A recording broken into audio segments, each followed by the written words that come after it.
Hello everyone, welcome back to another episode of our Malicious Compliance. In today's episode, don't threaten the person with the plans and data. Arrogant VP gets schooled. We'll be gone before you know it. Chill out. Why don't you come down here and be the sound man? Before we get started, make sure to subscribe so you will never miss a video. So let's get started. Don't threaten the person with the plans and data. I work in the entertainment industry as a rigger. At a particular event, I was head rigger. What that usually means is all the locations of rigging points that get hung on the ceiling for lighting, speakers etc. are plotted, and measured calculations are done for the rigging needed to hang everything so it ends up over the spot the client wants. This is usually done several weeks before an event. I use AutoCAD on my iPad and iPhone app to calculate and store the data. This particular event was sponsored by BlackBerry, and they didn't want to see any non-BlackBerry phones or devices out or used by the crew while setup was being done. After the second time, I was told to put away my iPhone with threats of being escorted out of the venue if I was seen with my phone again by the project manager from the event company overseeing the setup. Even after explaining the reasoning to no avail, it was malicious compliance time. The work ground to a halt while I waited 40 minutes while the CAD drawing to be printed, as I couldn't use my Apple branded device with the electronic version of the drawings. Then I pulled out a pad and paper and started all the calculations for rigging points from scratch and by hand. I made it as painfully slow and expensive as possible, considering there was a rigging team of 8 waiting for the info so they could hang the points and motors for the rigging. Even when he began begging, pleading to speed it up and it was okay to use my device and was apologizing profusely, I told him you were very explicit on the rules. I reminded him it was his words, if I see that thing out again you will be taken out by security and not be employed further. He should not have pissed off the person with the plans and data to hang the show. I relented after lunch to go back to our normal work process, but only if that PM was kept out of my sight. It's always fun when I cross paths with him on gigs, as he is a very cordial and changed person. LOL. Arrogant VP gets schooled. Years ago I worked as the director of communications for an IT company. One of my jobs was to finalize assessment reports for companies we were bidding on. This one particular assessment was headed by our brand new VP. She simply did not understand the way people in Texas, where the prospective client was located, spoke. I, having lived in Texas for 20 years, and knowing the board members we were dealing with, changed some of the wording on the final report to make it more client-centric. By the way, we got the contract. When the VP found out, she had a hissy fit. She screamed at me that I should never again change anything she wrote. I said fine. Well, several weeks went by, and a letter came across my desk addressed to a particular corporate president to set up an go-see appointment. The letter was from this VP, and the president's name was wrong. Needless to say, I let the letter go through exactly as written. For some reason, the VP didn't get the meeting.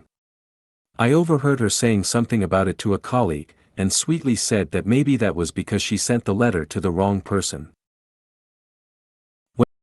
When she asked why I let it go through, I pointed out that I was not allowed to change her words. She actually conceded defeat, apologized for her previous outburst, and said she would never second-guess me again. We are good friends to this day. We'll be gone before you know it. Chill out. Hello all. Hopefully this story gets approved. I've had many odd jobs, and working for the Colorado Grand has been the most, well, interesting. And yes, I work at the timeshare location I own points at, linen department. Among other odd jobs. I'm essentially a floater, filling in as needed. Not as fun as it sounds. So I'm on a smoke break and the area I'm in needs to be free of cars. Signage is up about the linen loading zone. I literally just lit up when Bob and Karen McCarenstein pull right in front of me, 2 feet from my knee, fully in the loading zone that's about to have a truck pull in. This dude, Manny, is like clockwork. He pulls his truck up for loading, takes a lunch, loads up and leaves.